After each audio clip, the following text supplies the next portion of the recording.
양치기 산티아고가 양떼를 데리고 버려진 낡은 교회 앞에 다다랐을 때는 날이 저물고 있었다. 지붕은 무너진 지 오래였고 성물 보관소 자리에는 커다란 무화과 나무 한 그루가 서 있었다. 그는 그곳에서 하룻밤을 보내기로 했다. 양들을 부서진 문을 통해 안으로 들여보낸 뒤 도망치지 못하도록 문에 널빤지를 댔다. 근처에 늑대는 없었지만 밤사이 양이 한 마리라도 도망치게 되면 그 다음 날은 온종일 잃어버린 양을 찾아다녀야 할 것이기 때문이었다. 산티아고는 입고 있던 겉옷을 땅바닥에 깔고 막 다 읽은 책을 베개 삼아 자리에 누웠다.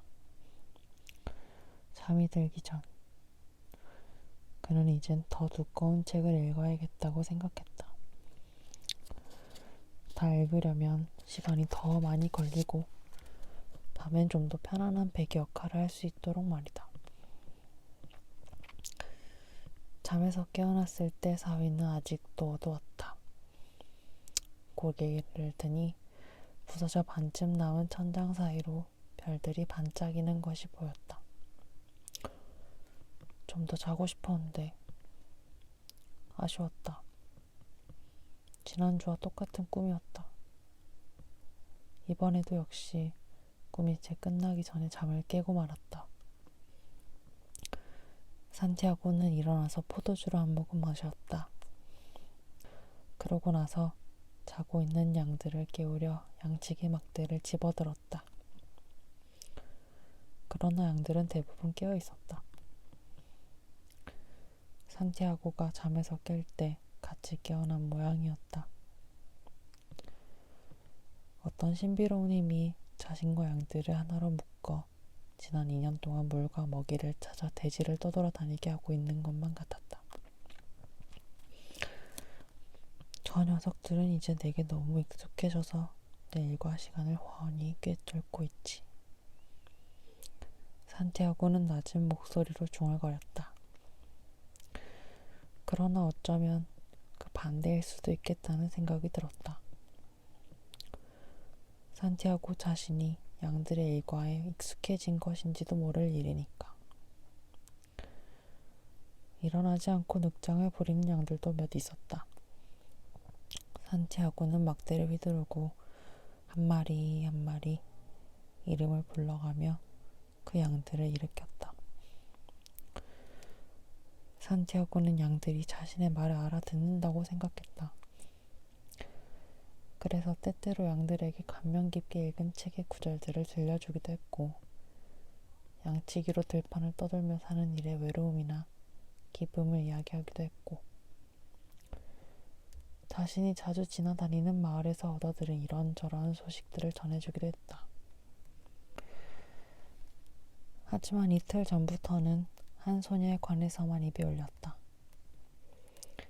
그 소녀는 나흘 후에 도착하게 될 마을의 모직가게 상인의 딸이었다. 딱 한 번 그 마을에 간 적이 있었다. 그 상인은 자기 눈앞에서 깎은 양털만 사는 사람이었다.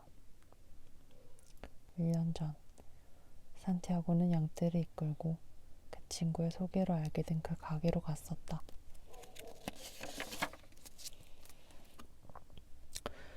양털을 좀 팔려고 하는데요. 산티아고가 말을 꺼냈다. 가게는 손님들로 분주했다. 상인은 초저녁까지 기다리라고 했다. 산티아고는 가게 앞 길가에 쭈그리고 앉아 배낭에서 책 한 권을 꺼내 들었다. 양치기도 책을 읽을 줄 아네요? 옆에서 맑은 여자의 목소리가 들렸다. 칠흑 같은 검은 머리에 옛 정복자들인 무어인을 연상케 하는 눈. 전형적인 안달루시아 지방 소녀였다. 양치기들이 책을 읽지 않는 건 책보다 양들이 더 많은 것을 가르쳐 주기 때문이겠죠? 산티아고가 대답했다. 그들은 나란히 앉아 2시간 넘게 이야기를 나눴다. 소녀는 상인의 딸이었다. 소녀는 따분하기 짝이 없는 시골 마을의 생활을 이야기했고, 산티아고는 안달루시아의 들판과 지나온 마을들에서 보고 겪은 일들을 들려줬다. 늘 양들하고만 이야기하던 산티아고는 소녀와의 대화가 몹시 즐거웠다. 글 읽는 건 어떻게 배웠어요? 다른 사람들과 마찬가지예요. 학교에서 배웠죠. 글을 읽을 줄 아는데 왜 양치기가 된 거죠? 산티아고는 소녀가 이해할 수 없으리라는 걸 잘 알고 있었기에 이 질문에는 대답하지 않았다. 그가 떠돌이 양치기 이야기를 계속하는 동안 무어인을 닮은 소녀의 눈은 신기함과 놀라움으로 반짝였다. 산티아고는 소녀의 아버지가 계속 바빠서 그를 한 사흘쯤 기다리게 했으면 싶었다. 소녀와 함께 있는 시간이 영원히 끝나지 않기를 간절히 바라는 마음. 지금껏 한 번도 느껴본 적 없는 욕구였다. 그것은 한 마을에 정착하여 영원히 살고 싶다는 생각. 이 검은 머리 소녀와 함께라면 하루하루가 새로울 것 같다는 벅찬 기대였다. 하지만 시간이 되자 상인은 어김없이 그를 찾았다. 내 마리폰의 양털을 깎아달라고 했다. 상인은 값을 치르며 내년에도 또 와달라고 덧붙이는 걸 잊지 않았다.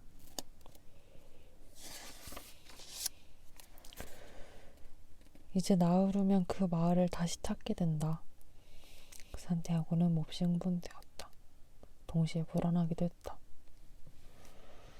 많은 양치기들이 그 가게를 드나들 테니까 소녀는 그를 기억하지 못할지도 모른다. 당연하지. 나 역시 다른 마을에 사는 소녀들을 많이 알고 있었는데 뭐. 그는 아무렇지도 않다는 듯이 양들에게 말했다. 그러나 마음은 그렇지 않았다. 그는 여러 양치기들 중에 한 사람이고 싶지 않았다. 양치기들 또한 선원이나 행상들처럼 마음속에 품고 있는 마을 하나쯤은 있게 마련이었다. 그에겐 소녀가 사는 그곳이 그랬다. 혼자서 자유롭게 세상을 떠돌아다니는 즐거움조차 있게 만드는 그런 곳. 새벽의 어슴푸레한 빛이 비춰오기 시작했다. 산티아고는 해가 떠오르는 방향으로 양들을 몰아갔다. 양들은 스스로 어떤 결정을 내려야 할 일이 전혀 없겠지.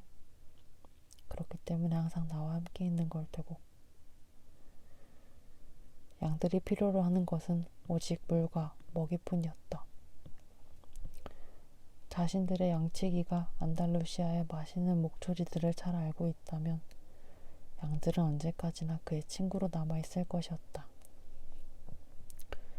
매일매일이 다른 날들과 다름없는 것도, 해가 뜨고 지는 사이 긴 시간들이 그저 그렇게 지나가 버리는 것도, 짧은 생애 동안 단 한 권의 책도 읽어보지 못하는 것도, 마을 소식을 전해주는 인간의 언어를 못 알아듣는 것도 양들에겐 중요하지 않았다. 양들은 물과 먹이만 있으면 즐거워했고, 물과 먹이는 지천에 널려 있었다. 착하게도 양들은 그 대가로 양털을 제공하고 때로는 자신들의 고기까지 내주었다. 만일 어느 순간 내가 괴물로 변해서 자기들을 차례로 죽여버린다 해도 양들은 자기 친구들이 거의 다 죽고 난 후에야 무슨 일이 벌어진 건지 알아차릴 거야. 그건 다 내게만 의지해 본능에 따라 사는 법을 잊어버렸기 때문이지. 내가 자기들을 먹여주니까. 문득 산티아고는 자신의 이런 생각들이 낯설게 느껴졌다. 무화과 나무가 서 있던 버려진 교회. 그곳이 남겨놓은 음산한 분위기 탓인가? 그는 거기서 똑같은 꿈을 두 번째로 꾸었다. 언제나 자신의 충직한 동료인 양들에게 이처럼 느닷없는 생각을 품는 게 바로 그 꿈 때문인가? 그는 지난밤 먹다 남긴 포도주를 조금 마시고 겉옷을 단단히 여몄다. 이런 뜨거운 햇살이라면 곧 양떼를 초원으로 몰고 갈 수 없을 정도로 대지는 달아오를 것이다. 여름날, 그런 시간이 되면 스페인 전체가 잠을 자지 않던가? 실제로 더위는 밤까지 계속되었다. 그는 온종일 뒤집어 쓰고 있는 겉옷이 무겁고 답답하게 느껴져 입에서 불평이 새어나오면 새벽의 추위를 생각했다. 우리 같은 사람들은 언제나 갑작스러운 기온 변화에 대비하고 있어야 해. 그렇게 생각하자 거추장스러운 겉옷의 무게도 고맙게 느껴졌다. 겉옷이 나름의 의미를 지닌 것처럼 산티아고에게도 자신의 존재 의미가 있었다. 바로 여행이었다. 안달루시아 평야를 돌아다니던 2년 동안 그는 그 지역의 모든 마을들을 알게 되었고 그것은 그의 삶에 빛과 의미를 주었다. 이번에 소녀를 만나면 평범한 양치기인 자신이 어떻게 해서 글을 배웠는지 말해주고 싶었다. 산티아고는 16살 때까지 신학교를 다녔다. 그의 부모는 그가 신부가 되어 단지 먹을 것과 물을 얻기 위해 일하는 생활을 벗어나 보잘것없는 시골 집안의 자랑이 되어주기를 바랐다. 그는 라틴어와 스페인어 그리고 신학을 공부했다. 하지만 조금씩 나이가 들면서 그는 더 넓은 세상을 알고 싶었다. 그것은 신이나 인류의 죄악에 대해 아는 것보다 중요한 일 같았다. 어느 날 저녁, 집에 다니러 왔다가 그는 용기를 내어 아버지에게 신부가 되는 길을 포기하고 싶다고 했다. 아버지, 저는 세상을 두루 여행하고 싶습니다. 얘야, 세상 각지에서 온 사람들이 우리 마을을 지나간단다. 그 사람들은 새로운 것을 찾아서 오지. 하지만 그들은 여전히 똑같은 사람으로 남아있을 뿐이야. 그들은 성을 보려고 언덕으로 올라가서는 옛날이 지금보다 좋았다고 생각해. 머리가 금발이거나 피부가 검은 사람들도 있어. 그렇지만 그들도 우리와 똑같은 사람들이란다. 하지만 저는 그 사람들이 사는 성에 대해 아는 게 없어요. 그들은 우리 마을에 처음 가. 우리 마을 여자들을 보고는 언제까지나 여기서 살고 싶다고 말하지. 저는 바로 그들의 땅과 그곳의 여자들에 대해 알고 싶어요. 실제로 그 사람들이 우리 마을에 남아 살지는 않으니까요. 그 사람들은 돈이 가득 든 주머니를 가지고 여행을 다닌단다. 하지만 우리 중에 떠돌아다니며 살 수 있는 사람은 양치기밖에 없어.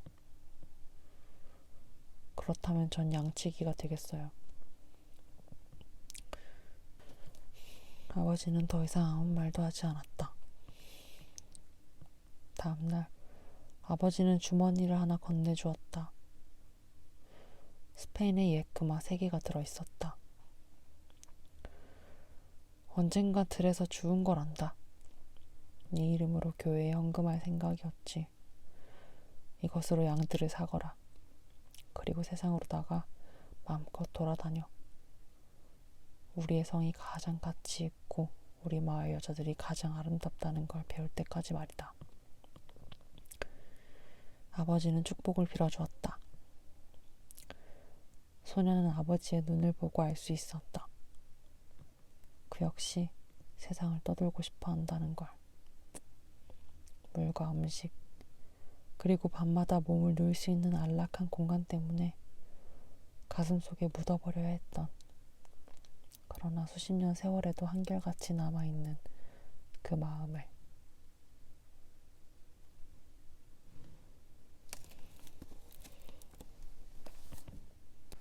오늘은 책을 읽어봤습니다.